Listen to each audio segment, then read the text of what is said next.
The only out is through. There was a time when I believed avoidance was survival.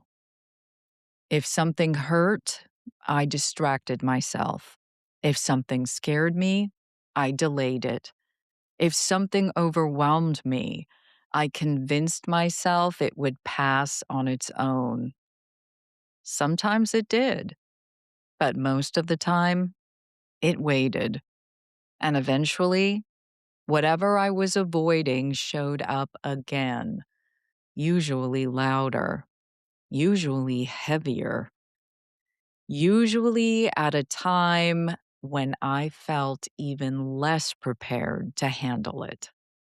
That was when I finally understood something that has become a guiding truth in my life. The only out is through, not around it, not over it, not pretending it is not there, through it. And while that realization was intimidating at first, it ultimately became freeing. Avoidance feels safer until it isn't. Avoidance gives temporary relief. It lowers anxiety in the moment. It allows us to breathe for a second. But unresolved emotions, difficult conversations, grief, fear, and truth do not disappear simply because we delay them. They accumulate. They surface in stress, burnout, irritability, anxiety, and even physical symptoms. And often, the longer we avoid something, the bigger it feels. Facing something directly is rarely comfortable, but avoiding it usually costs more in the long run. That was a hard lesson for me, but a necessary one.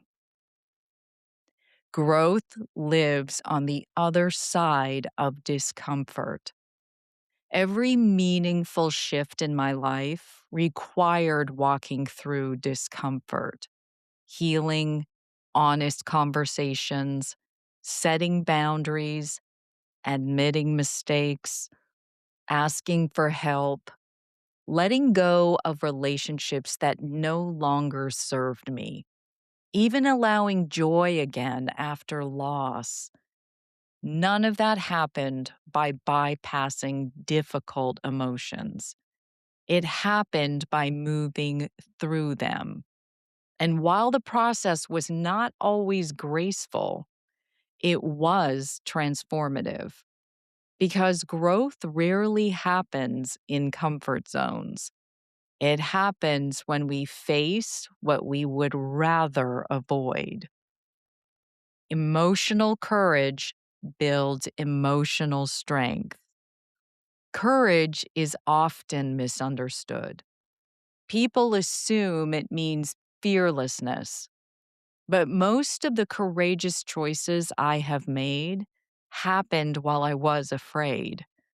Speaking honestly when silence felt easier, showing vulnerability when hiding felt safer, choosing healing when numbness felt familiar. Courage is not the absence of fear, it is movement despite fear. And each time you move through something difficult, your emotional resilience grows. That confidence compounds. My own turning point. There was a moment when I realized I could not keep outrunning myself. Old patterns, old pain, old coping strategies, they were not working anymore. They were exhausting me.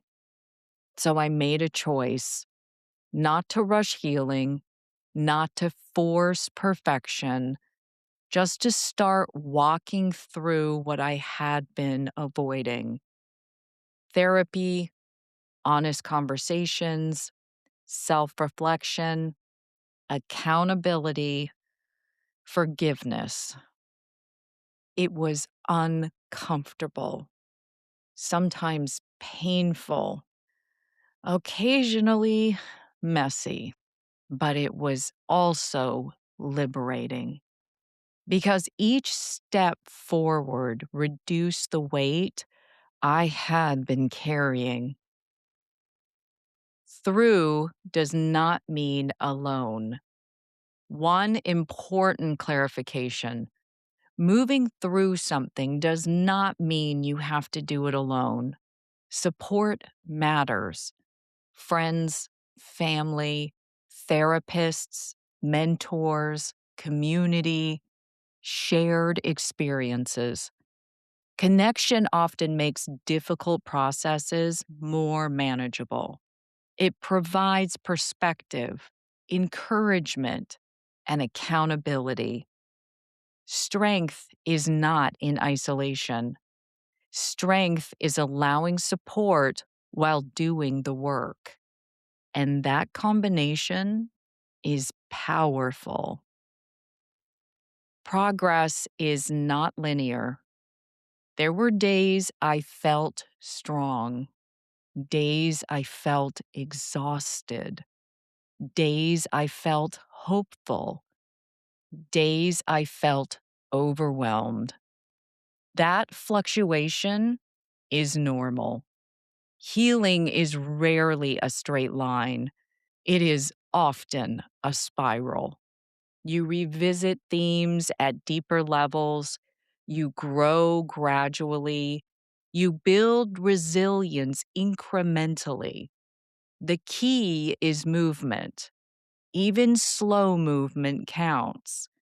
Even uncertain movement counts. Forward is forward. Peace comes from processing, not avoiding. When you move through something instead of around it, something shifts internally. Clarity replaces confusion. Acceptance replaces resistance. Peace replaces tension. Not instantly, but steadily. And that peace becomes a foundation you carry forward into future challenges, which makes future obstacles feel less intimidating because you already know you can move through them. Slay reflection. Let's reflect, Slayer. S. What situation or emotion have you been avoiding lately? L. What feels most uncomfortable about facing it directly? A. Who could support you as you move through this experience? Why? What small step today would represent forward movement rather than avoidance? Call to action. Join the conversation. I'd love to hear from you. What challenge taught you that the only way forward was through? And what did you learn on the other side? Share your story in the comments. Let's cheer each other on. And if you know someone navigating a difficult season, send this to them. Sometimes all we need is a nudge. I'm Carrie Genzel, reading a blog from stateofslay.com. Slay on.